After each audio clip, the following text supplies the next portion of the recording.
Pode divulgar a sala, não tem problema não. Boa noite a todos e todas. Este é o último encontro, digamos assim, virtual do semestre do DigiCult UFESA, Estudos e Pesquisas em Direito Digital e Direitos Culturais. E para fechar o semestre, né, com chave de ouro, nós teremos esta mesa redonda, né, que tem por intuito discutir os 20 anos aí, os mais de 20 anos da política de salvaguarda do patrimônio cultural imaterial, né, e também o aniversário do instrumento, do mecanismo de salvaguarda denominado registro, criado pelo decreto 3.551 de 2000, decreto presidencial. Eu gostaria de agradecer a presença dos membros do DigiCult, tanto da graduação quanto do mestrado, né? As outras vão apresentar um trabalho, mas estão chegando aí.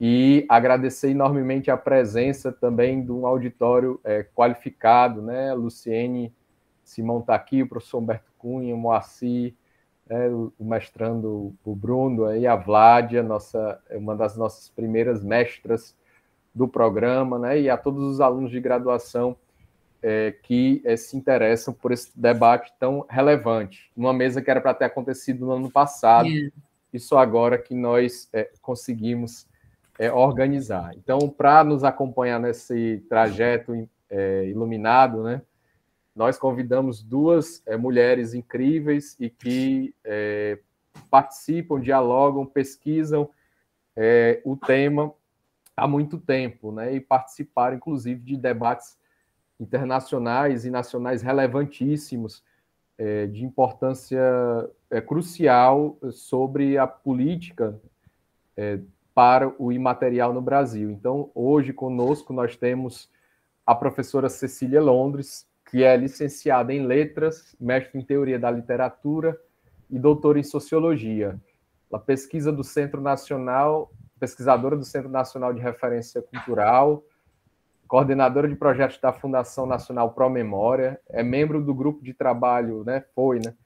De trabalho do Patrimônio Imaterial entre 1998 e 2000, o grupo de trabalho que colaborou na confecção do decreto, né, mencionado por mim anteriormente, representante do Brasil junto à Unesco, né, na elaboração da Convenção para a Salvaguarda do Patrimônio Cultural e Material, 2002-2003, membro do Conselho Consultivo do Patrimônio Cultural do IFAM, é sócio do IHGB, e a autora um dos maiores clássicos na temática, chamado o livro O Patrimônio em Processo, e de diversos artigos sobre o tema. Logo em seguida, nós temos a fala da nossa querida professora Inês Virgínia, hoje desembargadora federal do Tribunal Regional Federal da Terceira Região, mestre e doutora em Direito das Relações Sociais pela Pontifícia Universidade Católica de São Paulo, também já realizou pesquisas de pós-doutorado no Núcleo de Estudos da Violência, na USP, e é autora de diversos livros também igualmente importantes e relevantes na área, como o Direito do Patrimônio Cultural Brasileiro, né, Arqueologia e Direitos Humanos. Né? E, ao final, depois da exposição das nossas duas convidadas, nós vamos fazer uma breve apresentação do livro que foi recentemente publicado, chamado Patrimônio Imaterial, Políticas Públicas no Brasil, Trajetórias e Desafios, organizado pela professora Inês, pelo colega professor da Federal de Goiás, Youssef, e também o Raul Lanari. E depois nós abrimos para o debate. Se possível, eu peço que desliguem os microfones enquanto a professora Cecília primeiro fala, depois a Inês, para não haver ruídos, microfonias, né?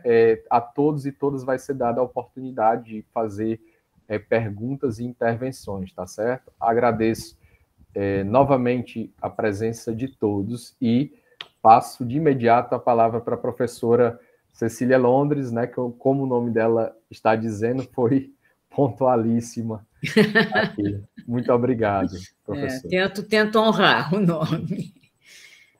Olha, um grande, grande prazer estar aqui com vocês. Agradeço muito a você, o Rodrigo, o convite para estar aqui com a nossa Inês, né, Inês Virgínia, e todos os outros que estão nos acompanhando, né, que têm interesse nesse tema. E, para mim, é realmente uma oportunidade de trocar com vocês as ideias, enfim, trazer as informações que eu tenho, né, sobre esse tema, 2 décadas de salvaguarda do patrimônio cultural e imaterial, né? E nós estamos comemorando quer dizer, agora comemoramos no ano passado, né? Estamos comemorando o 21º ano, né? Mas, enfim, de 2 décadas, né? De instauração de uma política pública federal de patrimônio cultural, né? Por meio desse decreto 3551, que o Rodrigo já mencionou, de agosto de 2000, ele veio complementar a política de patrimônio vigente desde 1937, com o Decreto-Lei 25. Né? E ele institui o registro do patrimônio cultural e material e cria o Programa Nacional de Patrimônio Imaterial.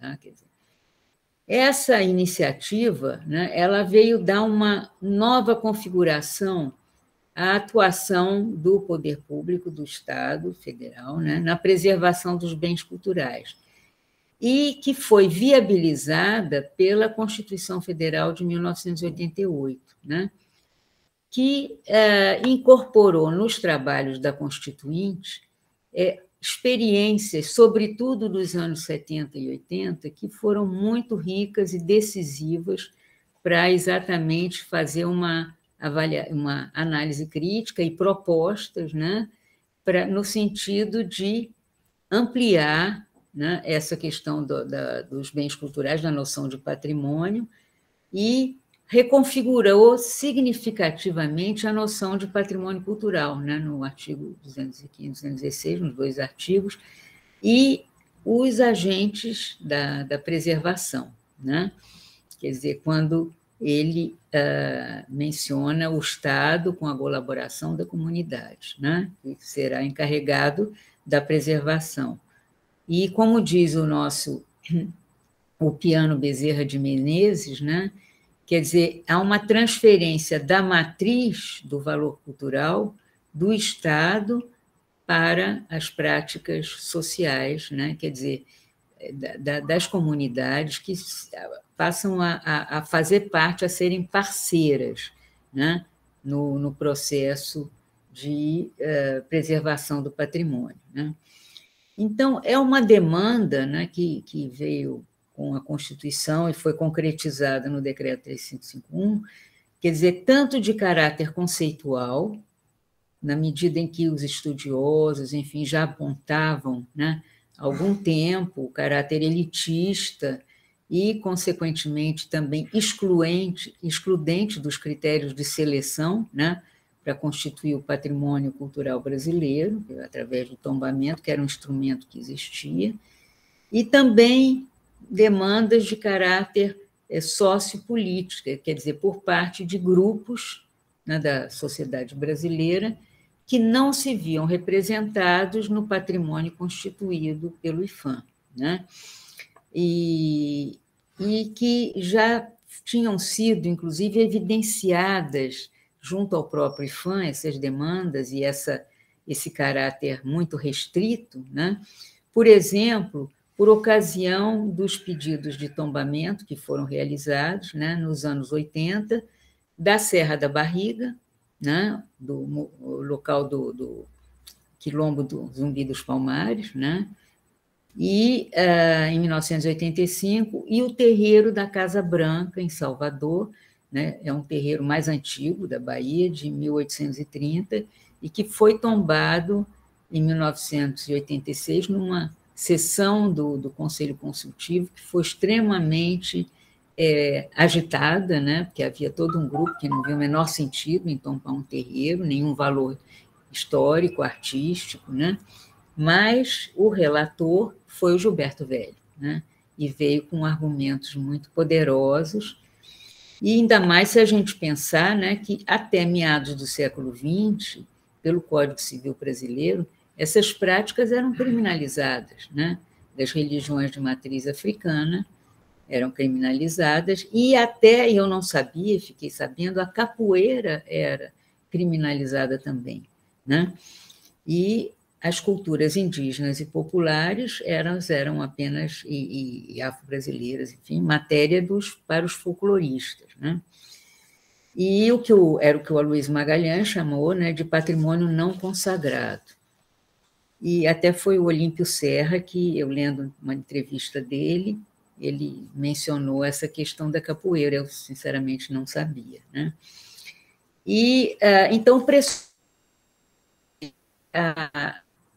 o patrimônio, né, brasileiro, né, cultural brasileiro, né, ele deve ser construído não a partir de uma noção de identidade nacional, né, que era o que figurava, formulada com base em critérios, né, como os valores históricos e artísticos, enfim, e o próprio mais popular é o etnográfico, né, cujo reconhecimento se aplicava de uma forma, inclusive, hierarquizada, né, na medida em que era o excepcional valor. Era, não é, né? Ainda está lá no decreto, mas na prática a coisa tem mudado muito, eu sou testemunho, né?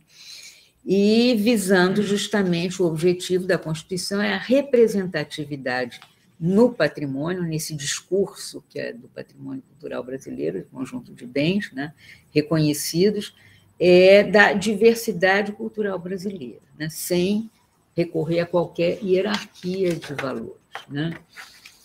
E então importa, enfim, acentuar aqui esse caráter inclusivo, né? Fundamental, inclusive numa Constituição que afirma muito a questão dos direitos humanos, o direito à memória, os direitos culturais, né? E também os valores democráticos. Quer dizer, há toda uma dimensão aí, me parece, que é social, né? Política e até ética mesmo, né? Das políticas de patrimônio que começam a se diversificar, né? Bom, a gente tem aí os antecedentes, que é primeiramente, né, que a gente tem que lembrar, o anteprojeto de Mário de Andrade, né, em que ele usa a noção de arte, em 1936, e diversifica na enumeração que ele faz do que seria considerado arte, e aparece aí, né, quer dizer, as culturas populares, as culturas ameríndias, né? Mas do ponto de vista, né, Inês, da viabilidade legal, né, desse projeto do Mário, foi considerado inviável, né, com os instrumentos então existentes. E aí se partiu do decreto Lei 25, né? Então, o que a gente tem, mas por outro lado, né, a gente tem o próprio Mário, né, eu sou 3, eu sou 300, né, eu sou 30, eu sou 300, quer dizer, ele teve uma atuação muito importante, tanto na área do patrimônio, né, foi inclusive representante do IFAM em São Paulo, e do IFAM, né, em São Paulo, e também Departamento de Cultura de São Paulo, enfim, né, e também na área do folclore, na área das culturas populares, na área de todas as viagens que ele fez, etnográficas, etc.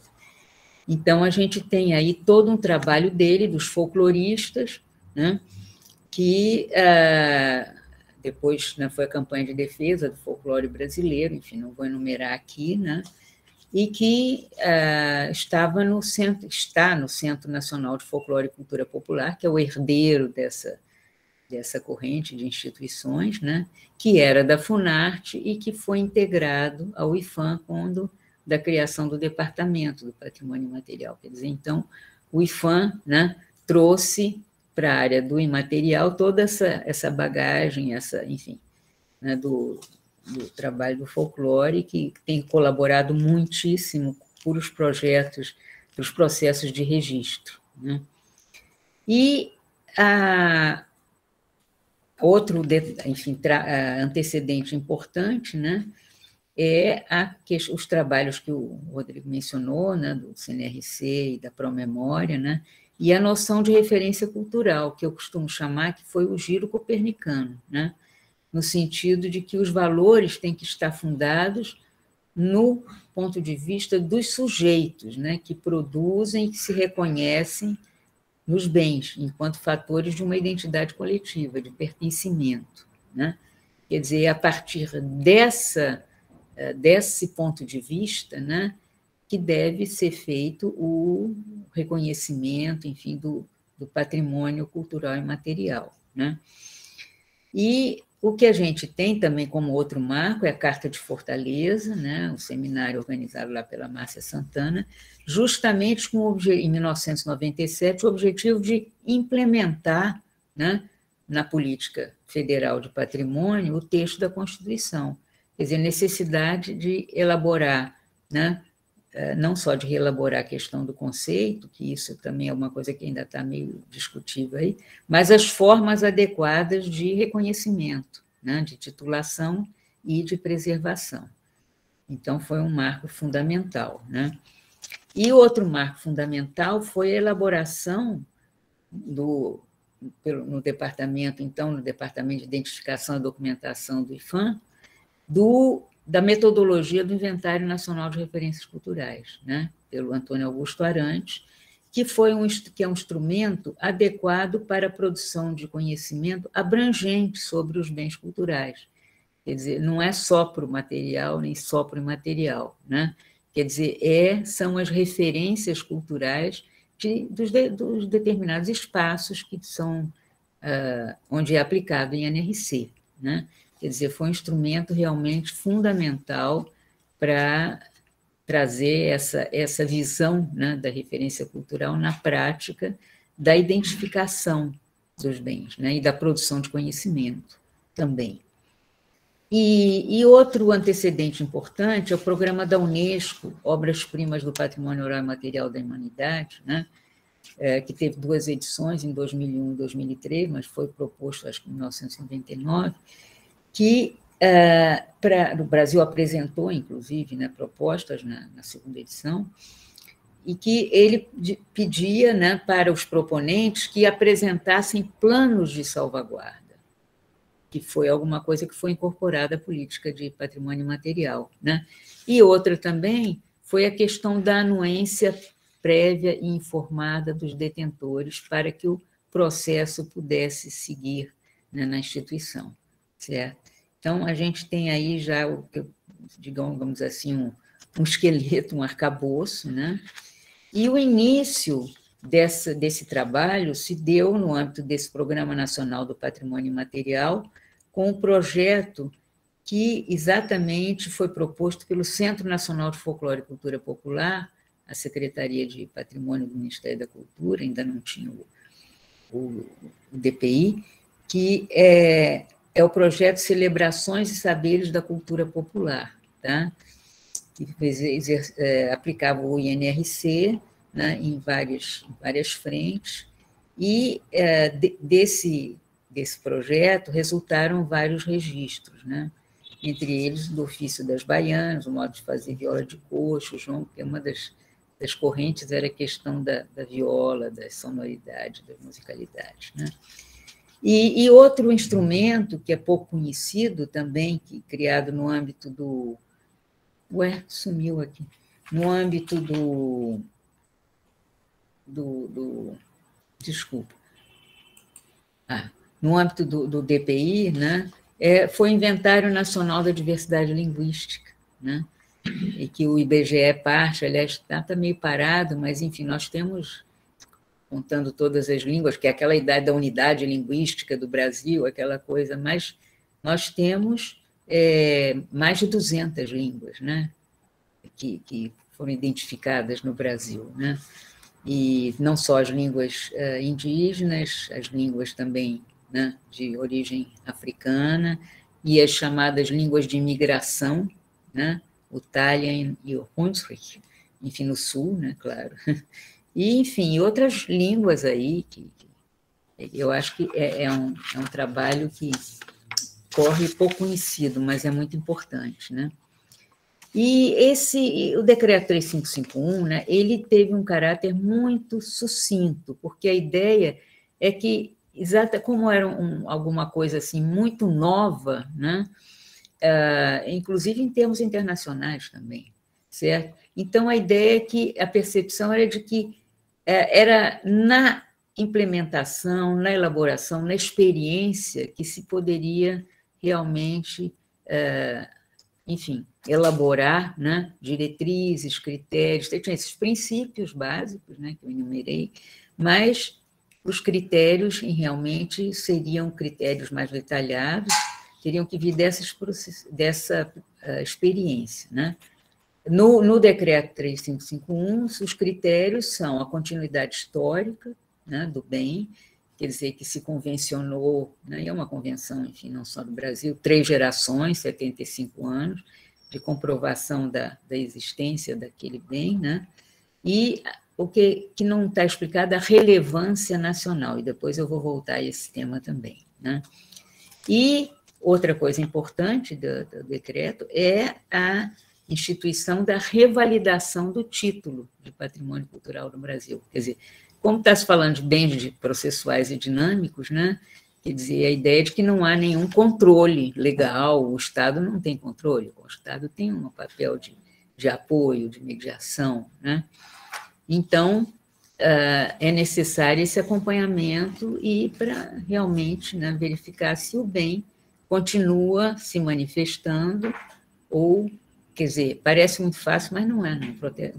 Um processo extremamente complexo, quer dizer, né, quais são os traços que definem, né, o bem como o bem que foi registrado, né, que tem que ser mantido. Enfim, mas é um trabalho muito importante, certo? E, enfim, então, esse instrumento é importante.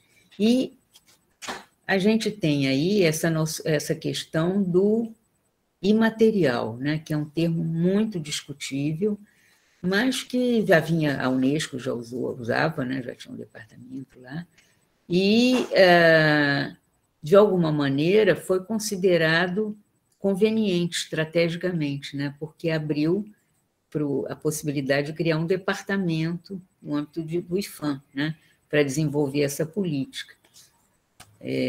Então, na verdade, a gente tem que pensar, né, quer dizer que quando a gente fala de bens culturais, a gente está falando, na verdade, e eu sou das línguas, né, de signos, né? E todo signo, qualquer signo humano, da comunicação, das linguagens humanas, ele tem o significante e o significado, né? Quer dizer, o significante é como, né, através de que meios que são materiais, necessariamente, o corpo humano, né, seja o que for, a voz humana, mas sempre tem uma base material, e o significado, né, que aí são os sentidos que são atribuídos, né? Então, uma língua, ela tem o nível do significante, que são os fonemas, mas o significado é só para quem conhece aquele código, né? Que é exatamente essas distinções. Então, eu acho que isso é alguma coisa que, conceitualmente, né, você falar de patrimônio material é muito discutível, né? Mas, na prática, o que a gente tem é essa possibilidade que apareceu, estratégica. O balanço que a gente faz hoje é de 50 bens registrados, tá? Sendo 5 que já foram revalidados, a Arte Cosia dos Wayampi, que foi o primeiro, foi em 2002, e foi revalidado em 2017, o Ofício das Paneleiras de Goiabeiras, Tambor de Crioulo, o Frevo e a Feira de Caruaru, né? E aqui, então, eu acho que a gente tem, eu lembro essa questão da referência cultural, né?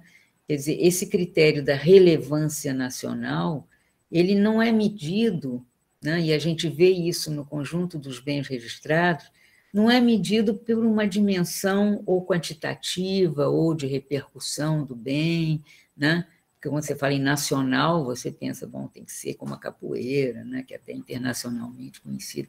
Não, mas no rol dos bens registrados, você tem, por exemplo, no caso do livro das celebrações, né? Você tem o Círio de Nazaré, que é uma das manifestações católicas, celebrações que tem, sei lá, mais de 1 milhão, 2 milhões de pessoas na rua, de, né, enorme repercussão no Brasil, os paraenses fazem suas celebrações de Sírio nos outros estados, quer dizer, claro. E, ao mesmo tempo, você tem uma manifestação que são as festividades do glorioso São Sebastião, duvido que alguém aqui tenha ouvido falar, que é uma celebração na ilha de Marajó, que é, inclusive, a procissão, enfim, caminha na ilha, porque a ilha é toda muito de núcleos, né, isolados. Então, não é num lugar, né? Essa celebração, os fiéis, né, vão correndo a ilha. Então, é muito próprio daquela ilha, daquele espaço, né? E é um sinal da diversidade brasileira, né?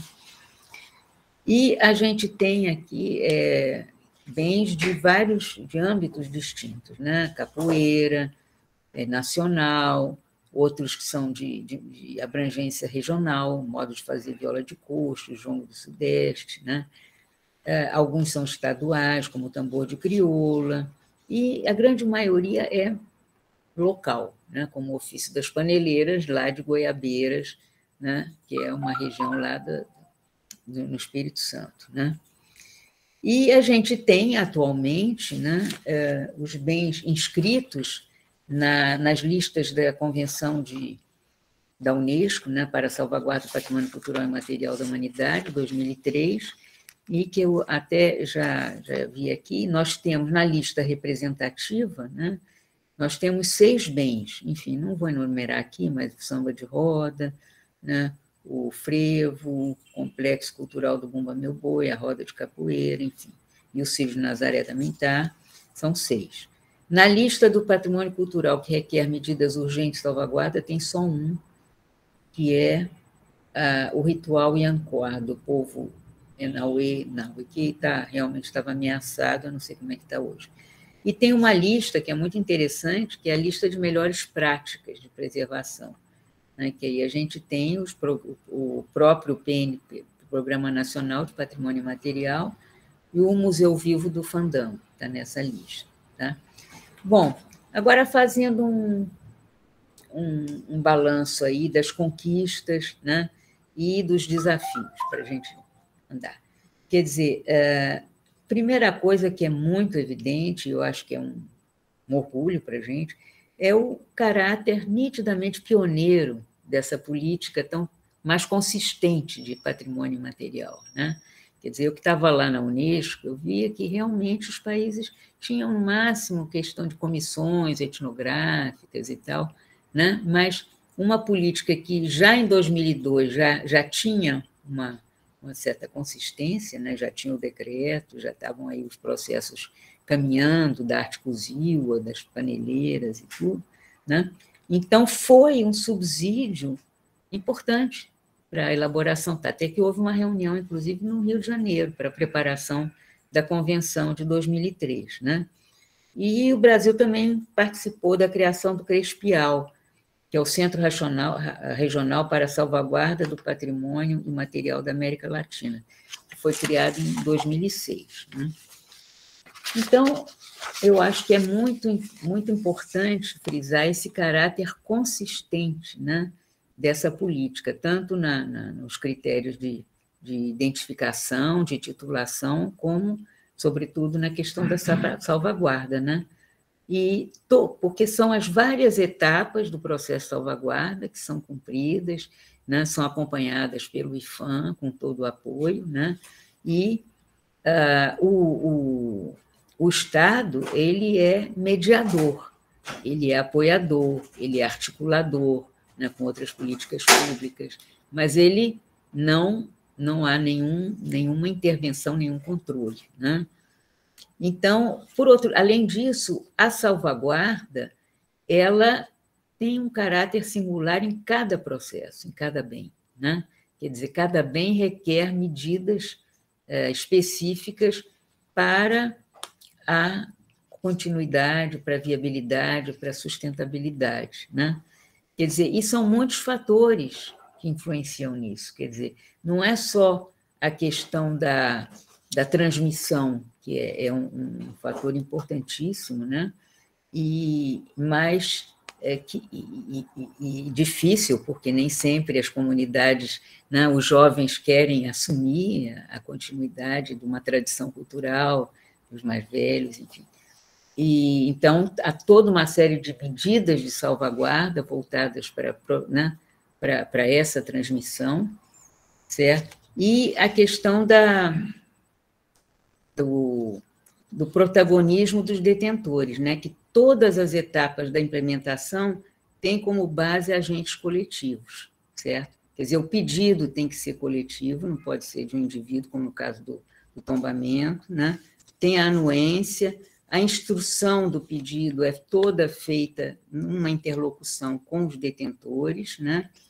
E a salvaguarda, que, né, trabalha com base em que a gente chama de coletivos deliberativos, quer dizer, né, a organização dos detentores em associações, em conselhos, enfim, comitês, né? Quer dizer, que é fundamental, né? E inclusive, isso a gente vê nos processos em andamento, quer dizer, como esses conselhos são importantes e como eles são atuantes, né? No caso, por exemplo, do samba de roda, é uma associação, né? Tem as associações também das baianas, né? Enfim, de vários processos que eu não adianta eu querer dizer todos aqui, né? E, enfim, então a gente tem aqui essas, me parecem, são as grandes conquistas, né? Quer dizer, é uma política, inclusive, que ela tem um processo contínuo por parte do DPI, no IPHAN, né? De avaliação, já estou acabando, tá? De avaliação das várias ações, né? de salvaguarda e tudo, que eu acho que é muito importante isso. Mas um dos desafios, né, é essa questão da integração maior entre a política do material e do imaterial. Tá? Quer dizer, há uma consciência disso, isso está expresso em documentos do IPHAN e tudo, mas na prática ainda está deixando muito a desejar. Tá? Por exemplo, a gente teve aí um caso, quer dizer, numa mesma reunião do Conselho, né, um tombamento lá do Centro Histórico de Pelotas e o registro das tradições doceiras, né, da região.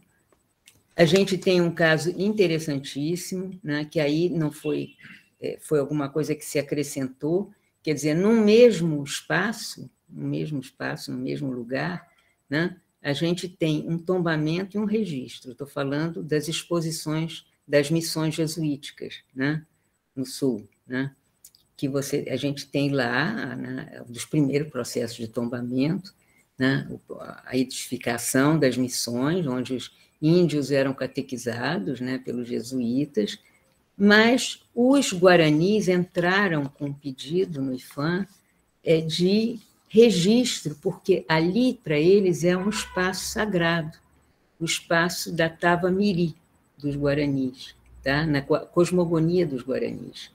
Então, o registro é o registro da Tava Miri, que é no espaço ali das missões. Então, é interessante que, né, há uma justaposição aí de dois tipos de bens, né, e de matrizes culturais diferentes, uma matriz europeia e outra matriz indígena, né? E, além disso, a gente vê em todos os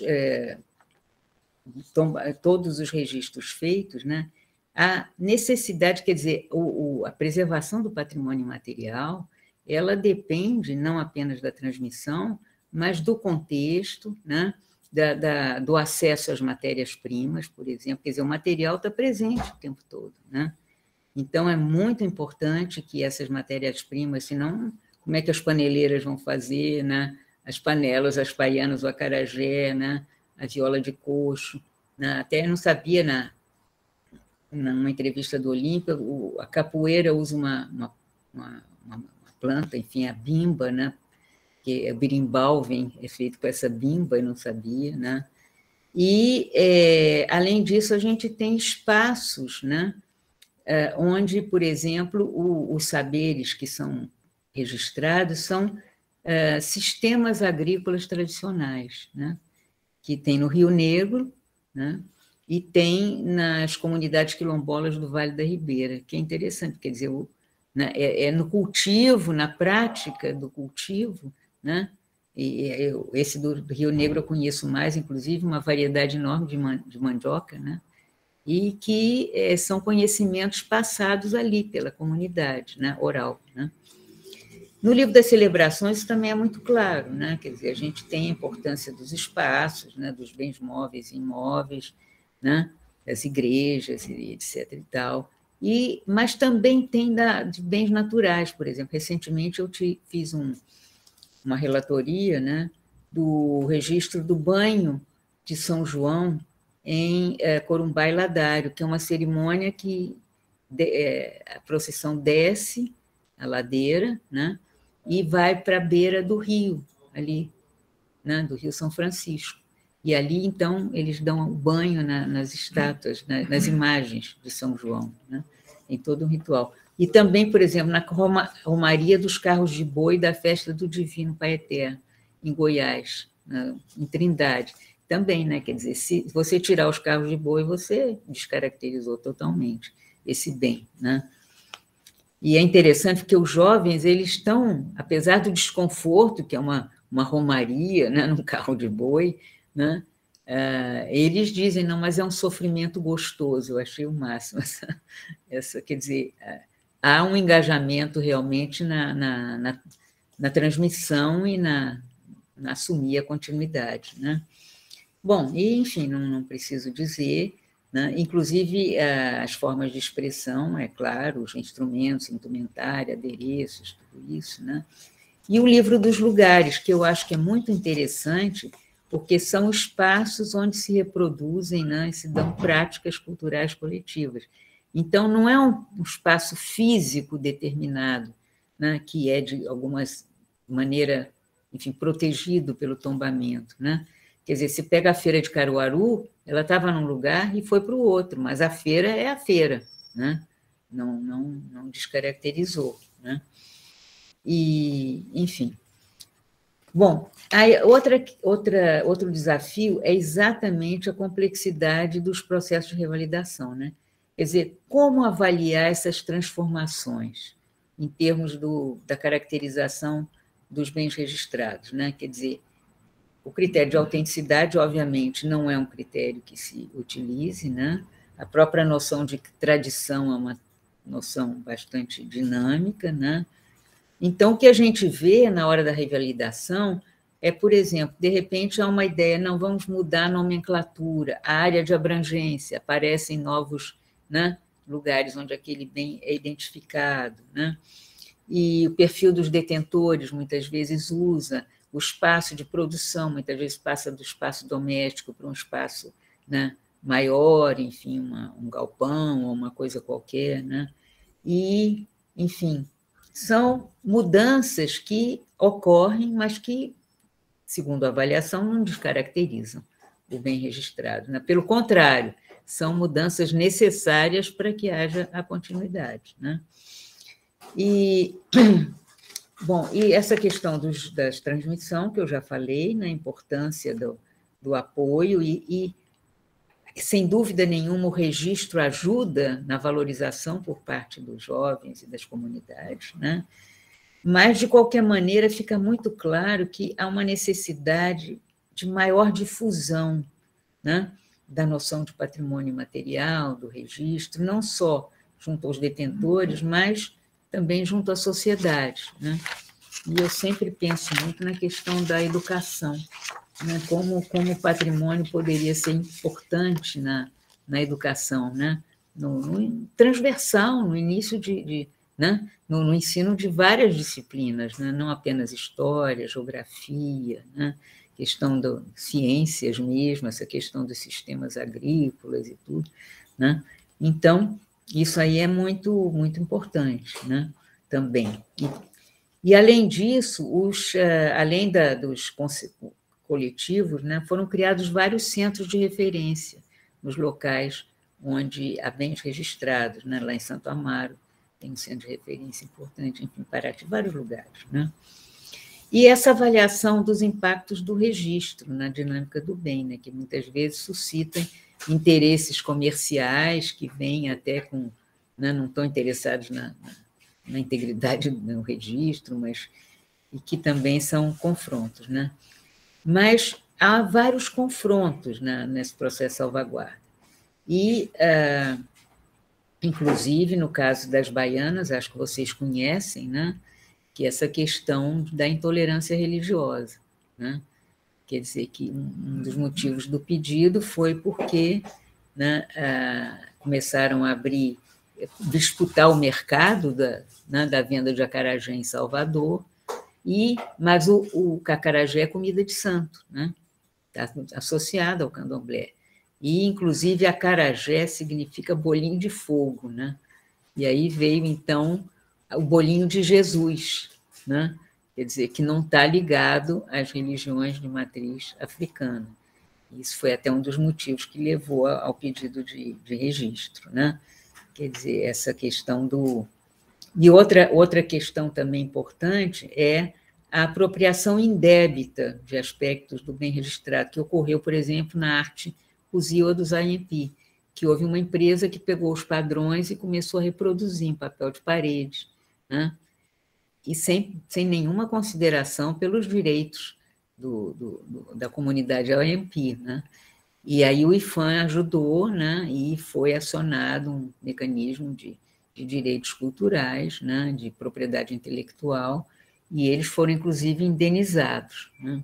Quer dizer, a importância também de ajudá-los, né? Porque esses mecanismos, o IPHAN tem muito mais condições de ajudar os detentores, né? E outra questão é a questão da legislação de proteção ambiental, né? Quer dizer, no acesso à matéria-prima, né? Como, por exemplo, de plantas, madeiras, né? As regras sanitárias, quer dizer, que está muito presente essa questão no caso do modo de fazer o queijo em Minas, né? Questão da madeira, onde se põe o queijo para curar, né? Que há questões sanitárias em relação a isso, né?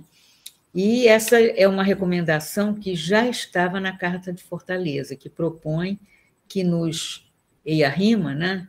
Estudos de Impacto Ambiental, do CONAMA, se considere o patrimônio cultural em toda a sua amplitude, quer dizer, não apenas do material arqueológico, etc., e tal, mas também material, né? E outra questão, para terminar, né, é o que Rodrigo e eu estávamos conversando, desculpa, passei meu tempo, as apropriações indébitas do instrumento de titulação como patrimônio cultural, né, mas que são feitas não pelos legislativos, como a gente estava dizendo, né, Rodrigo, mas principalmente em nível de estados e, sobretudo, de municípios, né? Quer dizer, os estados criaram a figura dos mestres, que existe no Japão, tem um programa da Unesco, mas, em geral, não há o compromisso que é de transmissão, né? Quer dizer, tá bom, recebe o título de mestre, pode até receber uma ajuda, como existe em vários estados do Brasil, né? Uma espécie de previdência, sei lá. Mas o mestre assume o compromisso de, né, trabalhar na transmissão dos saberes, né? E essa questão da banalização do título, né? Então, por exemplo, titulações como da torcida do Flamengo, Fla-Flu, né, vendedor de mate galão, limonada, né? Enfim, fotógrafo lambe-lambe, né? Isso está nos municípios, pelo menos eu estou falando do município que eu conheço.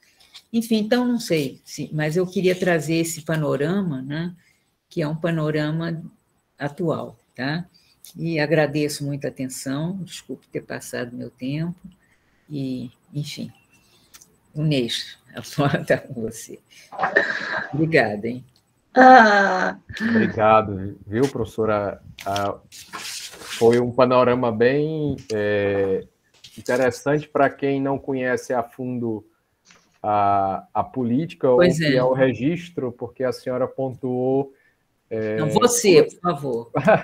Você pontuou coisas extremamente relevantes para aqueles que se interessam, mas também para a gente que lida com esse objeto, esse tema de pesquisa, né?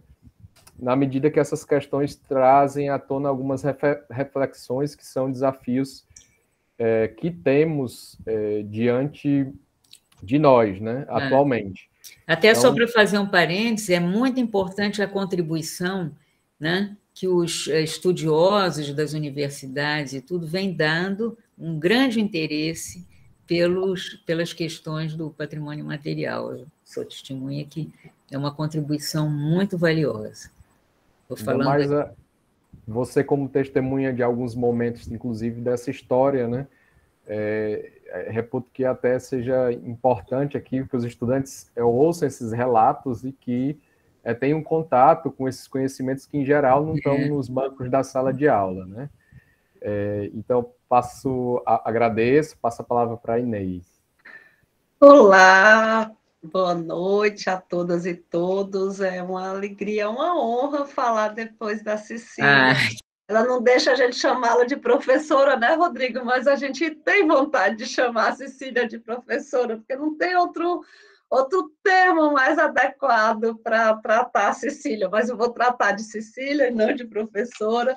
É muito rico a gente ouvir, porque eu até preparei uma fala já imaginando que a Cecília ia dar essa base, então vou fazer uma fala aqui quase que de debatedora, trazendo direto os pontos dos desafios. Eu separei, Cecília, 5 desafios que eu vejo dentro dessa política que a gente tem, que você já apontou muito bem, vem a partir da Constituição, você foi... Claro, o decreto, né, de 37, mas a gente, a partir da Constituição, a gente tem, e até anotei o que você disse, a transferência da matriz, né, do valor cultural do Estado para as comunidades. Então, eu acho que esse decreto, ele realça, o decreto 3351 de 2000, ele realça muito, ele lança luzes para a necessidade da proteção do imaterial mesmo, da cultura... vou chamar popular, né, em contraposição à alta cultura, ou às artes, ou aquela cultura que de alguma forma é mais da elite, né, é mais elitizada, para essa... E a riqueza que a gente tem, que ainda não tinha instrumentos para se valorizar, que era exatamente essa riqueza dos conhecimentos das comunidades, vindos das comunidades tradicionais e dos saberes. Então, assim, eu acho que a Constituição já possibilitou que se pensasse em outros instrumentos. O Brasil sai na frente, eu acho que esses 20 anos do decreto 3351 mostraram essa possibilidade do Brasil se organizar e de ter uma política de proteção ao patrimônio imaterial. Todas as vezes que a gente conversa com algum estrangeiro e conta que a gente tem isso aqui, eles não entendem muito bem, né? Assim, o que é isso, né? Eles, não, mas isso não é bem cultural, isso aí é conhecimento, é saber. Eles não, mas na nossa Constituição a gente considera assim como patrimônio cultural, e isso é algo desafiador para quem está de fora compreender, mas é desafiador também para a gente. E aí eu anotei aqui alguns dos desafios que eu tenho notado assim como pesquisadora. E você terminou sua fala, parece até que a gente combinou, porque você terminou falando exatamente desses desafios e dos impactos que eu tinha anotado, e eu vou começar por eles, os impactos que o registro causa, os impactos sociais e principalmente econômicos do pós-registro, né? O que seria isso? Porque há uma expectativa da comunidade de que, com esse reconhecimento do Estado, algo mude ou algo melhore. E realmente, você também colocou, os planos de salvaguarda estão aí para que a situação melhore, para que se possa viver mais aquele patrimônio e que aquele patrimônio se preserve, né? Mas o que dentro desse mundo meu jurídico, o que a gente pode ver de discussão, né? Eu vejo no caso assim de exemplos exitosos ou não. Eu anotei o caso das paneleiras que conseguem, assim, nos últimos 5 anos elas conseguiram a isenção do IPTU, por exemplo, do galpão que elas trabalham. Então, junto com o reconhecimento do patrimônio material, você pode ter uma vantagem econômica e o incentivo econômico, a vantagem econômica pode vir em um bem material. Então, o mais interessante, né, nessa proteção do imaterial é que muitas vezes essa proteção se amplia ou as vantagens vêm no usufruto de outros bens, assim, elas não vêm especificamente no desenvolvimento cultural. Você precisa, e você falava isso no fim da sua fala, em relação à proteção do material que as paneleiras usam. Mas, além do material, elas também dizem, olha, se não proteger, se eu pagar um imposto alto nesse galpão, meu trabalho também fica inviável, né? Então, eu estou dando esse exemplo das paneleiras, mas eu vou trazer outros mais na frente, mas tem um caso muito interessante de uma reclamação que foi feita para o Tribunal de Contas da Paraíba, do Estado, que todos os forrós, as prefeituras das cidades que tinham o São João, não só em João Pessoa, mas também em Campina Grande e outras cidades menores, eles estavam contra o forró. O forró Pé de Serra foi decretado patrimônio cultural imaterial do Estado e as prefeituras contratavam outros tipos de espetáculos, sertanejo, axé, e eles fazem reclamação dizendo, olha, o prefeito não podia contratar, ele tinha que contratar o forró. E eu achei esse caso muito interessante, porque o Tribunal de Contas, o parecer do jurídico do Tribunal de Contas, do procurador, no sentido de que o Estado não pode dizer, ou o Tribunal de Contas não pode dizer o que é cultura e o que é patrimônio, o que tem que ser contratado. Então, o gestor tem liberdade de contratar outros tipos de música, mesmo que o forró seja considerado patrimônio cultural imaterial. E o procurador que deu esse parecer, ele se baseou até num artigo que eu tinha publicado num livro sobre Supremo e direitos fundamentais. Eu escrevi sobre direitos fundamentais à cultura, direitos culturais como direitos fundamentais, algo assim, um texto antigo meu, assim, que eu avalio algumas decisões do Supremo, e que eu nesse texto eu elogio o Supremo por ter dado a isenção, ou reconhecido a imunidade, eu não me lembro bem, de alguma tributação que tinha sobre, reconhecida a imunidade mesmo tributária, de um álbum de figurinha do Que Rei Sou Eu, que eles registravam como patrimônio, imunidade, né, Rodrigo? Do caso de um álbum de figurinha do Que Rei Sou Eu. E eles diziam, os ministros do Supremo diziam assim, olha, a gente não vai dizer aqui o que é cultura, a gente não pode entrar e dizer que isso que isso quase que, assim, eles não quiseram conceituar a cultura e eles deixaram que eles respeitaram ali a liberdade cultural. Então, ele menciona esse exemplo, o procurador do Tribunal de Contas da Paraíba, essa minha análise, para dizer que não se pode, o Tribunal de Contas não pode punir ou determinar que o administrador contrate só o forró, embora esse forró seja patrimônio cultural e material. Esse caso é instigante em todo o Nordeste.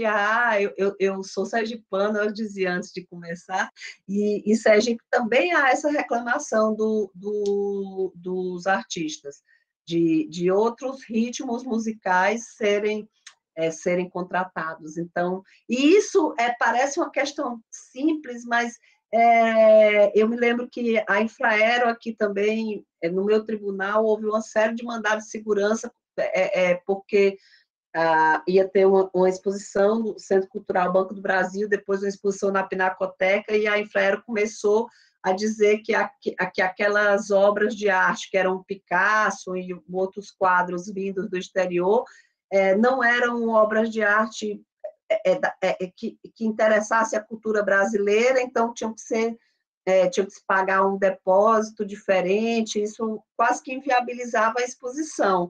E é muito interessante isso, né? Porque a gente só tem que ter contato com a nossa cultura mais local, ou a gente pode, ou uma outra cultura também nos enriquece, né? E isso dentro do patrimônio cultural e material não é bem o caso do registro, mas pode ter um impacto quando um bem é registrado, qual é o impacto dele naquela comunidade e num aspecto maior, não é? Assim, se você sai dali no transfronteiriço estadual, regional e nacional.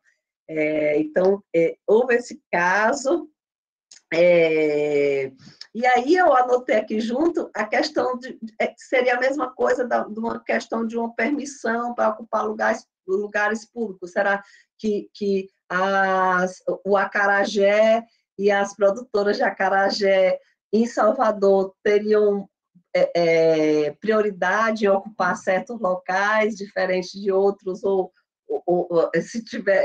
as hamburguerias podiam tomar todos aqueles locais que antes as produtoras de acarajé e aqueles pontos tradicionais, né, no Rio Vermelho e tal, na acarajé de Itapuã, elas podem perder aquela permissão de ocupar aquele local, ou serem substituídas por outro tipo de alimento que não seja tão característico, e aí tem toda uma ligação com o turismo, com o que se quer incentivar, não é? E o que se quer valorizar. Então, eu destaco esse ponto, eu destaco a combinação também, que eu tenho notado assim, nos últimos 10 anos, do registro com outros instrumentos econômicos ou instrumentos protetivos. E eu me refiro especificamente ao selo de indicação geográfica, que é dado pelo INPE. Eu anotei aqui para vocês, olha, que a gente teve as paneleiras combinaram esses dois, o registro com esse selo de indicação, o queijo de Minas, tanto da Serra da Canastra, como Salitre, Salitre daquela região, a renda irlandesa também combina, e eles veem que é importante fazer essa combinação, proteger também, ter esse selo de indicação geográfica, para que, como uma forma de proteção também, né? E aí a cajuína já faz os dois juntos. Esses outros todos eram assim, 2009, 2012, 2008, 2000. E a cajuína, quando se vai fazer o registro da cajuína, no mesmo ano, que é 2014, já se faz o registro da cajuína como patrimônio imaterial e com o título, com o selo de indicação geográfica. Então, isso me chama a atenção e a gente começa a ver que as comunidades, às vezes, sentem que o registro não é suficiente. É importante, elas optam primeiro pelo registro, mas elas começam a ver que elas têm que combinar instrumentos. E isso é algo que eu acho que é bem interessante, porque a gente não pode desvincular mesmo o econômico do cultural, embora eu acredite, e eu acho que a gente aqui nesse grupo concorda que o cultural seja o mais importante, mas muitas vezes a sobrevivência a longo prazo precisa também de outras formas de segurança. O próprio futuro do bem, e o bem fica mais em risco quando ele não tem esse respaldo financeiro. Quase todos, né? Não todos, mas muitos, né? Eu destaco também a questão de alguns bens ou alguns patrimônios imateriais que não conseguem ter o seu procedimento de registro, não conseguem avançar no procedimento de registro. E aqui a gente já falou em outro evento, né, Cecília, sobre a questão da ayahuasca, e aí eu destaco esses dois: o uso ritual da ayahuasca por comunidades não indígenas, porque as comunidades indígenas não precisam desse registro da ayahuasca, elas já fazem isso e não sentem necessidade, e das parteiras. E nessas duas situações, você tem outro bem ali que também é protegido e que está fora do espectro do IFAM, por exemplo, ou de algum do órgão cultural, que é a saúde, né? Você precisa ali combinar o efeito daquela prática cultural também na saúde. Então, é um desafio grande, e eu cito esses dois exemplos, mas deve ter outros casos de práticas que não avançam porque há outros atores que também veem problemas ali naquela prática, né? Se ela já pôde ser, ela não pode, talvez ela não consiga, ela vai ter a sua sobrevivência sempre sem esse, não sei se o registro a gente pode considerar esse aval do Estado, mas há dificuldades em compatibilizar esse tipo de situação. Então, eu coloco aqui isso mais como um desafio mesmo, né? Porque, eu acho isso, que essas práticas, eles são patrimônios imateriais, mas talvez eles nunca consigam, não especificamente esses dois, mas alguns patrimônios imateriais podem nunca conseguir esse título formal, né? E com isso vem outras dificuldades, eles sempre vão ficar à margem, né? Em várias situações. Talvez seja um desafio para a gente pensar. Outra questão dentro disso são práticas que hoje são consideradas desrespeitosas a grupos vulneráveis e antes não eram, né? Eu li um texto recente, eu acho que até num caderno do IFAM, sobre a questão do teatro de bonecos e a discussão que se fez no plano de salvaguarda. Porque as mulheres começaram a dizer, olha, tem piadas que se já forem engraçadas, a gente não aceita mais. Tem no teatro de boneco algumas representações de um boneco batendo na esposa ou na namorada. Hoje é violência doméstica, se vocês sempre praticaram desse jeito, a gente não aceita mais. As cordelistas também entram nesse debate, nessa discussão, quando falam do cordel. Então, são práticas que que também estão dentro desse desafio do equilíbrio, né?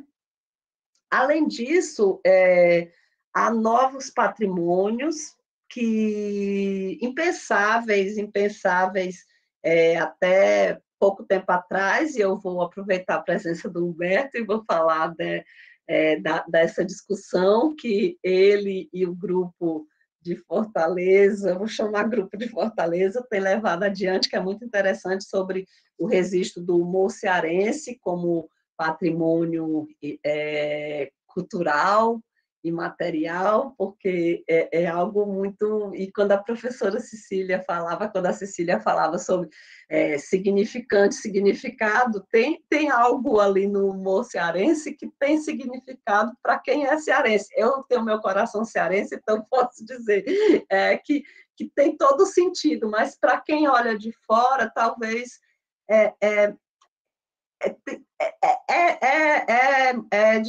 diferente, é difícil de pensar, mas para mim tem sentido, assim, tem sentido, e eu acho que merece uma discussão, como outros patrimônios, assim, como gestual, vestimenta, sotaque. Agora, aí na Cecília falava de algumas banalizações de patrimônio, né? Assim, o mate, né? Que é vendido na praia, o biscoito Globo, e esse registro do sotaque carioca é algo muito instigante, né? Porque é algo que não está sem som. A Cecília falou, não sei se depois a gente pode discutir isso. É algo... É o chiado carioca. O chiado, né? Então, assim, o chiado carioca... E assim, mas talvez essa questão do gestual, das vestimentas, talvez, não sei se seria o caso de um registro como patrimônio material, mas algum resguardo pudesse se pensar, do mesmo jeito que se pensou, né, no Inventário Nacional de Diversidade Linguística, que não se enquadrou ali e é muito interessante essa discussão, né? Não se enquadra como patrimônio imaterial para ser merecedor de um título de registro. Não vai ser o registro, vai ser outro título. Então, é uma questão que eu acho que eu ia gostar bastante de ouvir a Cecília, porque eu só estou colocando a questão porque eu fico instigada, e eu tenho acompanhado assim, com bastante interesse e com olhos e ouvidos muito abertos e atentos a essa discussão e essa construção que o Humberto Cunha, o Rodrigo e o pessoal tem feito sobre a questão do humor cearense. E a última questão, Rodrigo, foi um questionamento, não sei se a Cecília sabe desse caso, mas esse caso a gente precisa começar a ter muita atenção, porque eu não conhecia outro assim. Foi um questionamento judicial do reconhecimento do registro das águas de Caxambu. Houve uma homologação por decreto, né, da aprovação do registro pelo Conselho Municipal de Patrimônio Cultural de Caxambu, da coleta de águas, daquelas águas como patrimônio imaterial. Essas águas naquela região de Minas, Caxambu, São Lourenço, elas são coletadas há séculos. E a Companhia de Desenvolvimento de Minas Gerais, que é a detentora do direito de lavra das águas, ela questiona o registro da coleta. Então, é algo como você estava falando, Cecília, na questão da necessidade de se ter acesso ao bem que o recurso material que traz sentido ao saber, ao bem imaterial, não é? E, nesse ponto, a detentora do bem material, não é nem da detentora do bem, né? Ela tem o direito, a detentora do direito da lavra. Ela questiona o registro, quer dizer, é como se ela pudesse, ela colocava uma cerca, né? Mas é algo assim que a gente ainda não tem a decisão final dessa ação, eu estou acompanhando, eu não sei se o Rodrigo o Rodrigo se mexeu, você sabe dessa ação, Rodrigo? Foi proposta, foi mandado de segurança proposto em julho. E eu acho que, e o interessante é porque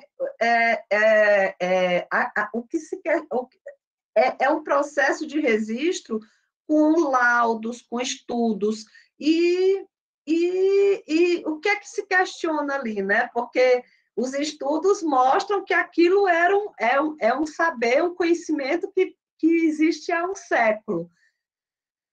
A opção de registrar é uma opção política, né? E nesse caso passou pelo conselho e o prefeito só homologa, né? Por decreto. Então, eu acho que o judiciário vai dar uma resposta no sentido de que isso é um ato discricionário que ele não pode se meter, mas é um precedente preocupante, né? Se essa moda pega, se começa a questionar todos os registros depois de tudo feito, e há atores específicos para reconhecer o bem como um bem cultural e material, né? O Estado aí pelo seu órgão de cultura, a partir de estudos feitos por especialistas, né? Por historiadores, por antropólogos, então eu acho muito perigoso o judiciário adentrar nessa seara. É algo assim muito, acho que são questões que não podem, tem que ter uma resposta muito dura do judiciário, eu entendo. E, por fim, isso. Eu acho que eu gostei bastante do exemplo que a Cecília deu sobre no Rio Grande do Sul, nas missões, nessa combinação de tombamento e registro. É um desafio. A gente tem o caso de Mariana e a proposta da UFMG de se fazer ali um sítio de memória sensível, e há algo ali muito além da memória sensível, da dor, da morte, da perda da cidade, enfim, há ali um patrimônio, há ali um espaço que é físico também, que tem que se pensar o que fazer, né? Então, esse é um caso, mas há muitos outros nesse sentido, e eu acho que quando a gente lida só com, quando a gente fala, ainda se pensa muito nas proteções a partir do tombamento. É como se a gente pensasse no digital a partir do analógico. Eu sinto muitas vezes isso em relação a alguns patrimônios que são puramente, você quer defender ali a memória, uma memória traumática, alguma coisa, e você pensa num tombamento e pensa numa forma, na forma que sempre se fez, né? E o registro vem com outra lógica, com outra forma de se fazer, e eu acho que o grande desafio é esse, e ainda bem que tivemos pessoas como você por lá, o Hermano também estava aqui até nesse instante, como o Hermano, como que você já concebeu essa nova lógica, né, Cecília? E a gente, assim, você e outros que viram dessa forma, mas no direito a gente fica ainda patinando e pensando em outros, no formato a partir de um tombamento, a partir de algo que não serve, talvez seja uma roupa que não serve, né? Não uma vestimenta que não cabe no patrimônio e na proteção do patrimônio material. Então, trouxe essas questões para a gente discutir aqui, se a gente tiver tempo. E eu agradeço a audiência e estou à disposição. Obrigado, Inês. Eu acho que a sua fala foi muito importante, porque deu uma ideia de complementaridade às questões da Cecília, né? Trazendo conflitos e problemas, né, práticos. Antes de mais nada, tem algumas questões aqui e comentários, um da Vládia e outro da Luciene, né? Mas se alguém quiser, eu vou ler, e se alguém quiser também levantar a mão ou mesmo pedir a palavra depois de mim para fazer perguntas, sinta-se à vontade. Então, a primeira pergunta foi a da Vládia, se há exemplos no Brasil de ambos reconhecimentos, reconhecimento dos direitos territoriais das comunidades quilombolas e o reconhecimento do registro de seus saberes e práticas. A Luciene fez um comentário a partir da exposição de vocês, né, que quero voltar à questão da salvaguarda dos bens, pois entendo ser muito importante voltar a ele. Quando a matriz da política vai para os sujeitos, temos uma multiplicidade de detentores que desejam ter seus bens reconhecidos e que possam ter respaldo do Estado para dar continuidade às suas práticas. Como o registro não gera obrigações, muitas vezes entendo que esses sujeitos ficam frustrados. Fico pensando agora, neste momento pós-Covid, como esses detentores passaram pela pandemia, quais os desafios para que esses bens continuem florescendo? Né? Essas foram as perguntas da Luciene, e o Bruno Felipe me orientando aí, parabenizou as duas pela excelente exposição. Né? Então, acho que são perguntas, questões dirigidas às duas, né? Então, para fechar o terceiro bloco, tem alguém que quer fazer pergunta ou falar? Professor Humberto, sinta-se à vontade. Caso é sua. Ligue só seu microfone, está desligado. Boa noite. Primeiro, eu quero agradecer as duas maravilhosas palestras, da Inês e da Cecília. Citar aí o Rodrigo por tão iluminada iniciativa aí junto com o Digicult, e que só dá profundidade, né? Quem gosta do assunto, essas duas mulheres que entendem muito do assunto. Eu me senti animado a falar, porque eu notei a Inês muito reticente na ideia do patrimônio cultural, do humor enquanto patrimônio cultural e material. A Inês sabe, a Cecília não sabe, vou dizer agora, eu tive uma experiência muito boa na Itália. Na Itália, eles não têm pudor algum de falar da tríplice dimensão da cultura, né? Que é cidadã, econômica e simbólica. Não tem. Né? Aí a gente aqui fica com um medo muito grande de se tocar na questão econômica com algum zelo de nos chamarem de capitalista inveterado. Então, eles trabalham demais vamos dizer assim, o casamento dos elementos de proteção que a gente tem aqui e com os outros elementos. Né? Por exemplo, os violinos de Cremona têm tanto reconhecimento de patrimônio cultural quanto marcas, patentes, origem, tudo que é possível. Não tem problema nenhum. Você falando aí do teatro de bonecos, a Teatro do Boneco lá da Sicília, né, que é a ópera dei Pupi, ela para ser reconhecida como patrimônio da Unesco, precisou de 2 rodadas. Né? Foi rejeitado por quê? Porque exatamente era uma questão de mouros e cristãos, em que os cristãos sempre venciam os mouros e traziam essa mensagem deformada das convivências religiosas. Aí eles jogaram a ópera dei Pupi no lixo de jeito nenhum. Né? Assim, vamos rever isso. Né? Se tiver algum embate você vai ter que contextualizar historicamente, por aí vai. Então, assim, eu acho que a gente tem alguns problemas. Eu acho assim, o decreto-lei, aliás, o decreto 3551, bem interessante, só que ele tem alguns probleminhas de inconstitucionalidade.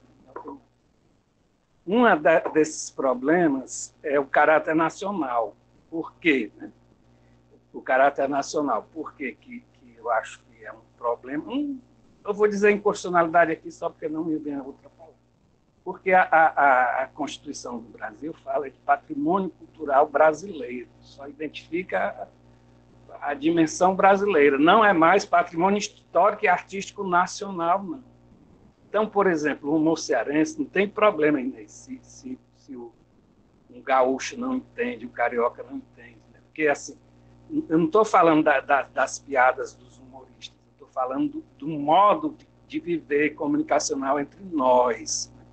Então, por exemplo, a Unesco, ela reconhece a comunicação por assovios, que tem num pedacinho das Ilhas Canárias, num pedacinho do interior da Turquia e da Espanha. Então, nem nos ambientes vizinhos tem. O fato é que... e eu não sei se é verdade ou não, mas assim, a nossa ideia é pesquisar. Então, assim, não precisa desse caráter nacional, na minha opinião. Basta ser brasileiro.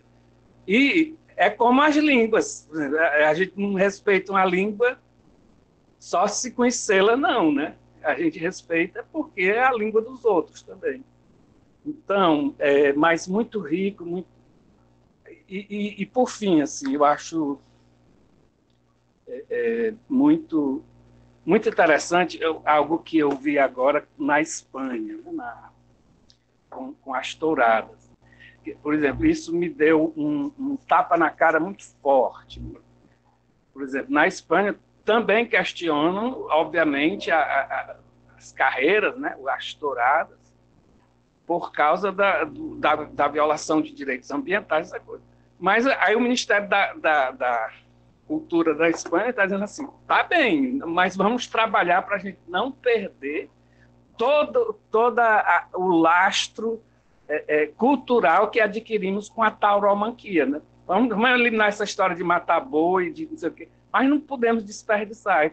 Aí por que foi um tapa na minha cara? Porque, por exemplo, eu muito insensivelmente defendi já toda a morte da vaquejada, esquecendo que tem um lastro que pode ser depurado, né?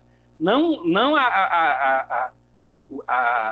o maltrato dos animais, mas tem outros elementos que a gente deve ver com mais, eu diria assim, mais eu me lembro aquela questão do voto do ministro Fachin, né? Agora, se bem que o voto do ministro Fachin é o oposto do meu, ele não ressalva nada, né? Então, pode torturar boi, né? Pois, obrigado. Desculpe ter me exagerado aí, viu, Rodrigo? Não, que é isso, à vontade. Então, só desliga o teu microfone, Humberto, para não ficar... Pronto, obrigado. Então, nós temos 3, né? E depois já temos também mais 3 comentários, 2 comentários, né? Na verdade, uma pergunta e um outro comentário. Então, a gente começa com a professora Cecília e depois passa para a professora Inês.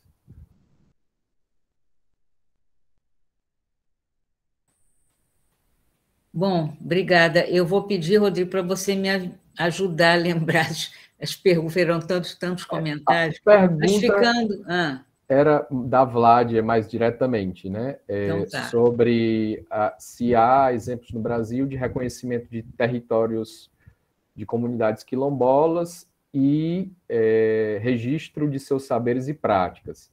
E a Luciene perguntou, depois de fazer aquela intervenção, né?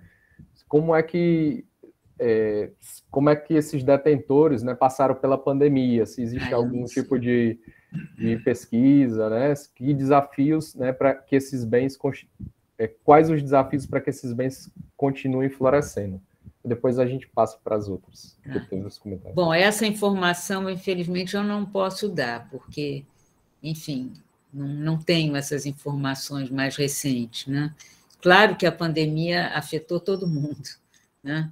Não tem como, né? Quer dizer, aí é uma coisa que escapa totalmente a qualquer previsibilidade. Então, mas eu não sei em que medida isso terá um impacto tão grande sobre a continuidade dos bens registrados, né? Porque uma coisa uma pandemia, um acidente, enfim, né? Uma coisa que não está no controle de ninguém, não foi intencional, não tem nada disso, né? Mas eu não sei dar resposta exatamente ao que ela perguntou, né? Como que a pandemia afetou, porque ela pergunta em relação a um bem específico, não é? Que é dos quilombolas, não é? Não, essa aí foi a Vládia, fez uma outra pergunta. A Luciene levantou a mão, se ela quiser esclarecer, era falar bom. Um pouquinho, né? Não é perguntar como é que ficou. Na verdade, assim, é mais uma reflexão, né, de que como também, né, como a gente está lidando com sujeitos, como eles também são criativos, com relação também nesse processo, que é um processo que afetou a todos, né, a mim, a todos nós que estamos aqui. E aí, ontem, curiosamente, estava conversando com a Regina, com a Gigi, lá da Unirio. Regina Abreu. Regina Abreu, isso. E com Regina Abreu e com a Nina, que trabalha com as baianas de Acarajé. E para minha surpresa, aqui no Rio, as baianas já estão com contatos, já estão entregando pelo iFood e pelo Rappi, né? Então, assim, é essa dinamicidade, né, que eu também queria trazer um pouco no nosso debate, e que isso é um desafio para a salvaguarda, porque por mais que tanto no inventário quanto no registro você traga algumas possibilidades de chegar junto a essas comunidades, a esses grupos, e até o Hermano está aqui me trazendo aqui uma questão, que é a questão da que tem efeitos obrigacionais. Né? E ele estuda isso. O Hermano estuda. Eu acho interessante, até gostaria depois de conversar contigo sobre isso, Hermano. Me interessa muito, porque para a gente que já está há muito tempo, né, pesquisando isso, é uma angústia, porque é muito dinâmico, são muitos os sujeitos, né? Os inventários também são produzidos num contexto específico, e aí a gente pode entrar num outro debate, que é a questão da revalidação, como é complicado, porque uma coisa é 2002, as paneleiras, outra coisa é 2020, no caso, né? 21, a revalidação, outros sujeitos estando à frente da Associação das Paneleiras, já passando por outras relações com o INPI, conseguindo, enfim, a isenção do IPTU, enfim, as demandas vão mudando, né? Os sujeitos vão mudando. E esse desafio da salvaguarda que eu queria trazer, né? Quer dizer, achei fantástico essa coisa do Rappi, né? do iFood, para entregar acarajé, né? E tantas outras coisas que estão por aí, até, enfim, a gente não está sabendo como é que é criativo, né? Como é que a criatividade desses sujeitos, desses detentores, escapam até o nosso processo de reflexão, de conceituação, né? E até voltando à questão da conceituação, gostei muito que a Inês falou, eu estou até aqui com a Sônia da Fiocruz, né? Uma questão interessante de pensar essa relação patrimônio e saúde, porque a gente discutia muito lá na COC, né? Realmente é um super desafio. E aí me ocorreu, e até o exemplo que a professora Cecília Londres falou, é a questão do conceito, né? Quer dizer, os sistemas agroflorestais, né? conseguiram, na hora de construir o processo de registro, um conceito que desse conta daquelas comunidades, daqueles processos. Talvez falte uma conceituação para essa área de saúde ainda, né? E é tão importante, ainda mais agora, volto a trazer esse AC, né? Momento lá, antes Covid e pós-Covid, né? Como que é importante a gente pensar essas relações da saúde com a cultura, com o patrimônio, né? Que sistemas de cura, enfim, poderia se pensar para que a gente possa avançar nessas inter-relações que são muito complexas, né? Muito ricas e sempre nos desafiando o tempo todo. Pelo menos eu me sinto sempre desafiada nesse processo de discutir e de falar sobre o patrimônio material. Quero agradecer, desculpa a intervenção assim até longa demais, mas fiquei muito estimulada aí pela fala de vocês. Obrigada. Obrigada. Então, passo a palavra para a professora Cecília para ela responder, depois passo para a Inês. Antes, eu só queria... a Inês ela tem que sair daqui a alguns minutinhos, então, já que nós temos uma última pergunta, eu deixo também para você, Cecília, que é a do Alcivan, para além daquela da Vládia, né? Se possível, eu teria que comentar os efeitos do registro da propriedade material, por exemplo, se eu quisesse abrir uma barraca, o melhor acarajé do mundo, aqui em casa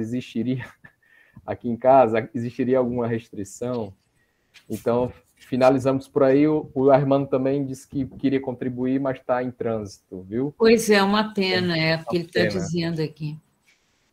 Então, né? Porque ele estudou muito essa questão dos direitos, né? Quer dizer, que o registro, né, ele realmente... ele tem um vínculo com os direitos culturais, com os direitos associados, né, a conhecimentos e tudo, né? Quer dizer, ele fala aqui, né? Quer dizer, o registro produz efeitos obrigacionais não para as comunidades, mas para o Estado e para terceiros, né? Quer dizer, realmente o Estado, né, que é quem deu o título, quem concedeu o título, né? Quer dizer, ele tem, de alguma maneira, que, como ele diz, ele tem obrigações, inclusive, de, né, defender, por exemplo, no caso do Zoiampi, que eu citei aqui, né, que houve uma apropriação dos padrões, né, quer dizer, o Estado conseguiu, né, intervir, acionar, e foi reconhecido o direito deles, digamos, a propriedade intelectual deles sobre os padrões que eles criavam e transmitiam, e, enfim, usavam nos seus corpos, né, no seu artesanato. Então, acho que o Hermano fez um trabalho muito legal nesse ponto, né? Quer dizer, de trazer uma força jurídica para o Instituto do Registro, né? Quer dizer, que havia uma ideia lá atrás que ele não criaria, né, direitos, né, que não teria essa capacidade, nem de controle, nem de direitos, né?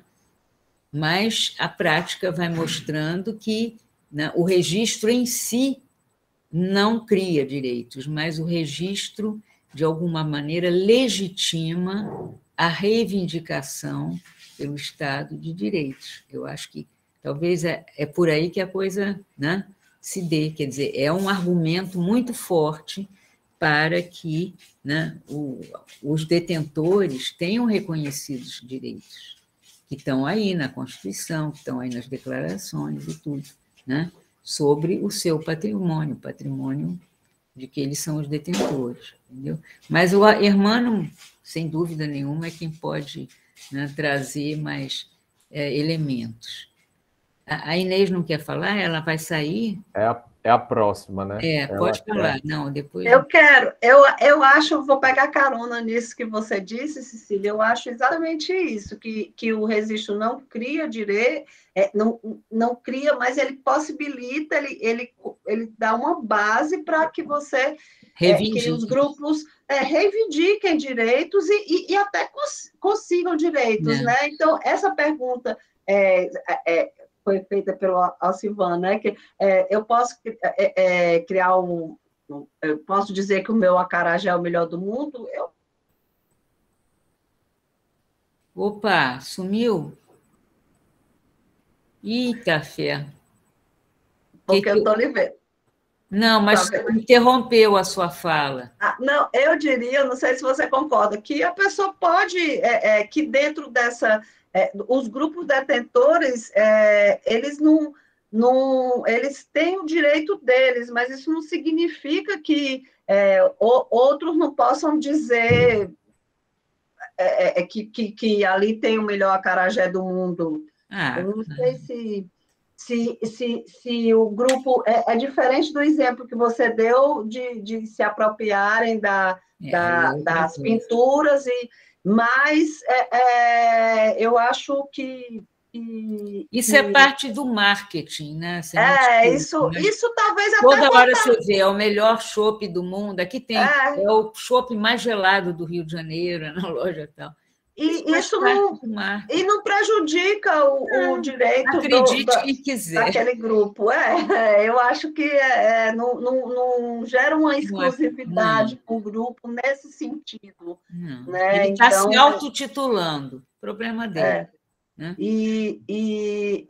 Eu também não conheço nenhum exemplo que foi pedido pela Vládia, também não tenho, e eu concordo, Humberto, com o que você fala sobre o humor. Eu estou dizendo que eu estou acompanhando, estou reticente, porque são novos patrimônios, assim, são novos patrimônios, e o que a discussão que teve até se chegar ao inventário da Nacional Diversidade Linguística foi isso também, não se discutia que ali existia, que a língua, que a diversidade linguística, o direito de falar outra língua, teria que ter uma proteção, ou poderia ter um instrumento protetivo, mas o IFAM afasta o registro. Então, isso que eu estou querendo observar e ver onde vocês vão chegar, mas eu estou torcendo que chegue e não discordo de nada do que você falou. Mas não deixa de ser uma novidade, é um novo que talvez não se enquadre exatamente no que a gente tem, né? E talvez venha uma proteção combinada, realmente, e em todas essas palestras e todo o evento desse ano, do Encontro Internacional de Direitos Culturais, a gente vê que também o humor cearense não...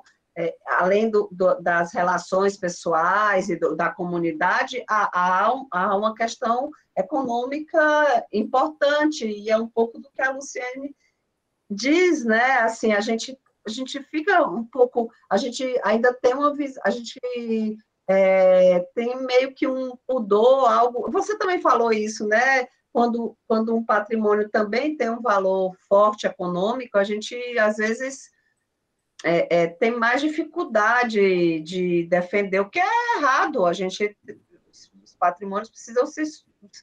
Não tem nada a ver. Então, é mais nesse sentido, minha reticência, minha gagueira, é mais porque eu estou querendo... Eu não sei onde vocês vão chegar, mas eu acho que vão chegar num bom lugar, e eu acho que vai ser algo muito novo mesmo, assim, de ver essa combinação, para os pesquisadores, a gente vê o que foi combinado, a estratégia de chegar, de discutir, o uso da academia para discussão, para os aportes normativos, para os aportes protetivos. Isso é algo muito interessante também. Você trouxe agora, tá, só no exemplo, você traz a Itália, traz a Espanha. Então, assim, você ter pesquisadores e isso não começar com os gestores da cultura, como a política foi pensada e tudo, é algo também diferente. Então, é tudo novo. Eu acho que tem muita novidade aí. A combinação é nova. Assim, não que eu acho que a combinação é nova. Eu não sei se a Cecília concorda. Eu vou ficar só mais um pouquinho, porque eu queria ouvir a Cecília, o que é que ela acha. Não, olha, bom, primeiro eu vou falar sobre essa questão logo do Inventário Nacional da Diversidade Linguística, né? Porque o inventário, de alguma maneira, é uma forma, né, de, digamos assim, de preservação, né? Porque do momento que você documenta, né, que os folcloristas faziam, enfim, quer dizer, os etnógrafos sempre fizeram, né, os antropólogos, do momento em que você documenta alguma coisa, você dá visibilidade àquilo, né? Você guarda a memória, certo? E, no caso das línguas, não há nenhuma hierarquia entre uma língua e outra, é óbvio, né? Nenhum critério quer dizer, o registro não... Quer dizer, não é que haja hierarquia no registro, mas não há uma tipificação de línguas. Você tem os troncos, que a linguística fala, né? Do tronco tal, não sei o quê. Mas a ideia é exatamente mostrar a diversidade, quer dizer, o instrumento é o inventário, né? Quer dizer, o inventário, o que ele possibilita é isso, é dar mais visibilidade, mais valorização, né? E a ideia de que essas línguas sejam preservadas, né? Por exemplo, no caso do ensino, né? Da questão do bilinguismo, né? No caso das línguas indígenas também é uma coisa complexa, né? Mas, de alguma maneira, estimular, né? Que essas falas não se percam, porque são línguas orais, né? Então, tem isso também. Elas dependem muito mais das comunidades, né? Que usam essas línguas, entendeu? Então, é uma discussão que tem um perfil... Acho que o registro em si, ele escapa a essa questão da diversidade linguística, né? Tanto que se está querendo agir, né, com o IBGE, mas também com os órgãos de educação, entendeu? Quer dizer, tem um comitê aí, que eu sei que até está meio parado, que com essa extinção, né, desses comitês, acabou também desativado, e a coisa está parada nessa questão da diversidade linguística. Mas há a ideia de realmente explorar, né, incentivos para que essas línguas elas continuem vivas, entendeu? Ah, que pena, a irmã não saiu. Bom, mas enfim. Então, é isso. Agora, me dá aí outras questões que eu não sei se eu tenho... Não, a questão que surgiu foi essa que vocês comentaram, né? Foi a última. Depois foram só os comentários mesmo do Hermano e do professor Humberto. Né? Essa questão da saúde, por exemplo, né? Que vocês estavam discutindo aí. A Inês vai dar só o tchauzinho para a gente, mas a gente pode continuar. Depois eu vou assistir o resto, viu, Cecília? Olha, vai ficar gravado. Vai ficar gravado. Eu quero ouvir depois sua resposta. Olha, felicidades aí para vocês. Maravilha. Tchau, gente. Obrigado. Obrigada. Tchau. Essa questão da saúde, enfim, me toca muito. Eu sou de família de médico, pai, irmão, e primo, todo mundo é médico, né? E eu acho que é bastante complexa essa questão. Vocês tocaram aí na ayahuasca, né? E tocaram, qual foi o outro mesmo? As parteiras. Nas parteiras do queijo também, do queijo Minas. A questão do queijo Minas. O queijo Minas é mais sanitário, né? Quer dizer, a questão é mais a sanitária, né? E que está ainda em aberto, está discutindo, né? Quer dizer, não houve uma interdição. Que eu saiba, não houve uma interdição ainda ao uso, né, da bandeja de madeira, né, para a cura do leite, do queijo, certo? Mas há questões, bactérias e tal, entendeu? Que são levantadas, quando você não tem nenhuma prova de que esses queijos causaram infecções, né? Mas, enfim. Então, tem essa questão também, quer dizer, em que medida práticas que tradicionalmente se desenvolvem há tanto tempo, né? E que não tiveram essas, assim, com evidências, essas consequências, né? Quer dizer, entendeu? Há alguma coisa aí que vai ter que ser administrada, e eu não sei como, tá? Exatamente. E essa questão também dessas, por exemplo, da ayahuasca, né? Tem a questão da ingestão da substância, né? Que é uma substância, enfim, não sei como é que se diz, psicotrópica, sei lá o quê, né? E que eu conheço, já ouvi falar em casos de pessoas que têm reações muito adversas, entendeu? Predisposições, e não há nenhum controle para a ingestão do chá, né? Quer dizer, a pessoa chega lá, e eu tive lá, inclusive, lá na Barquinha e tal, eu estive no Acre, visitei lugares, né, que tem o culto da ayahuasca. E não há nenhum, quer dizer, quem quiser chega lá, né, e toma o chá, entendeu? Então, é outra questão que eu acho que ainda tem que ser mais, quer dizer, em que medida, né, a chancela, o título de registro de patrimônio imaterial, né, legitima a ingestão do chá, entendeu? Eu não tenho resposta para isso, mas eu acho que é uma questão importante, né, que tem que ser vista. Quer dizer, como no caso das parteiras também, aí eu acho que já é um pouco diferente, porque os conhecimentos tradicionais das parteiras são muito importantes, são seculares, né? Milenares, sei lá como, né? E o que eu vi é que a ideia de que as parteiras elas mantenham a sua prática, mas que se dê a elas acesso, né, a condições de elas também saberem acionar, quando necessário, né, sei lá, hospital, ajuda médica e tal, não entendeu? Complicações, quer dizer, que elas têm até muita prática nisso, né? Mas que elas tenham condições de incorporar os progressos da medicina, da ciência, né, à prática que elas fazem, quer dizer, não seria uma oposição, né? E elas, por sua vez, também trazem contribuições à prática de obstétrica, né? Entendeu? Então, acho que são questões que a mim tocam muito, essa questão da saúde, eu acho muito interessante, né? Enfim, o que mais? Eram essas mesmo, professora, as questões, né? E eu gostaria de agradecer imensamente sobre a pergunta da Vládia.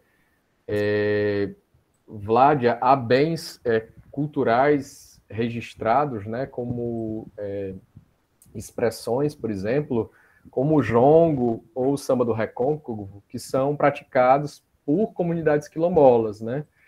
Mas o reconhecimento em si desses bens não tem necessariamente a ver com o reconhecimento territorial das comunidades. São procedimentos legais distintos, diferentes, né?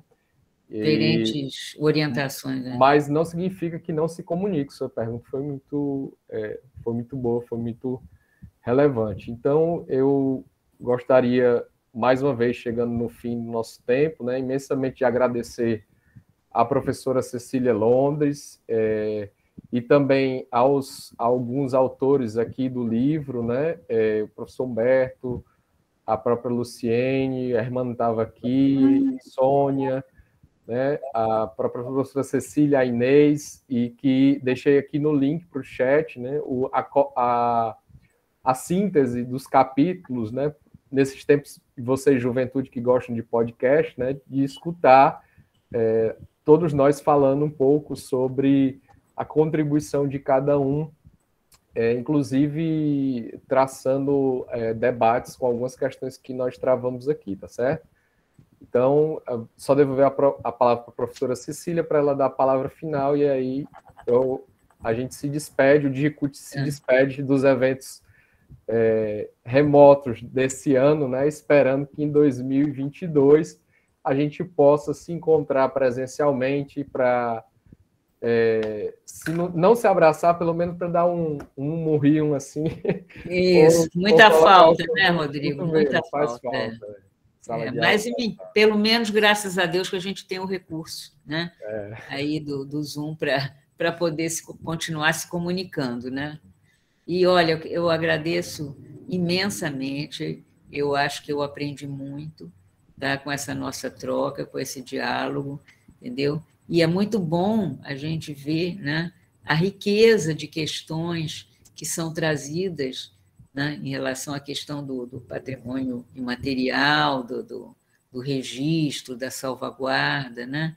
E que ajudam muito, né, a quem está na linha de frente, inclusive, essas contribuições, né, enfim, tocarem, a se apropriarem, e a gente vê como realmente esse é um caminho assim que foi aberto, né, no IPHAN, e não só no IPHAN, né, enfim, tantas outras instâncias, né, nacionais e internacionais, e como realmente o patrimônio passou a ter outra cara, né, agora. Né, quer dizer, e essa questão, de novo, eu volto, que eu acho que é muito importante, né, é muito, muito importante fazer uma interlocução, uma integração, de alguma maneira, né, do material com o imaterial. Né? Alguém perguntou aí a questão da proteção, da indumentária, não sei, né? Dos bens materiais, né, associados a manifestar essa expressão dos bens imateriais, né? A gente poderia chamar assim. Né? E, sim, não tem dúvida que eles têm que integrar, né, os processos de salvaguarda, senão o bem não subsiste, né? Não tem continuidade. Agora, o como, né, é isso que cada processo, cada bem tem uma dinâmica própria. Então, acho que é muito difícil definir assim, assado, não sei o quê. Tá? Quer dizer, o importante é explorar as possibilidades, né, fazer a interlocução com outras políticas públicas que podem realmente ajudar muito, e aí realmente ajudar os detentores, né, na medida do possível. Não só com a valorização, mas também com os meios, né, de manter a continuidade do bem. Eu acho que isso é uma coisa que inclusive os órgãos de patrimônio têm muita responsabilidade em relação a isso. Né? Quer dizer, o Hermano falou, não, em relação aos direitos, né, e também essas outras todas questões que a gente está debatendo aqui. Olha, muito, muito obrigada, realmente fiquei muito feliz, muito satisfeita, acho que vai ser, enfim, um documento, né? Uma gravação que vai ser muito útil para os alunos, para o pessoal que trabalha com patrimônio, e é muito legal a gente saber, né, que uma reunião que antigamente ficava só para aquele grupinho que assistia, agora tem esse potencial de difusão, né, para formação, para informação, enfim, até para fruição mesmo, né? Viu? Obrigada, gente, muito obrigada mesmo, um grande prazer. Então, gente boa, nós agradecemos, boa noite a todos e todas, e até a próxima oportunidade, né, que podemos aí discutir. Agradeço imensamente de novo a Cecília. Obrigada. E a professora Inês. Tá. Só queria pedir uma coisa, a Inês falou aí de um evento que vocês tiveram de direito, fiquei tão interessada. Se você puder me mandar Eu mando as gravações, professor Humberto Cunha tem o canal lá do GEPDC, e eu mando para você. Eu gostaria muito, tá bom? Por e-mail, tá bom? Tá ótimo, por e-mail. Vou só parar aqui a gravação.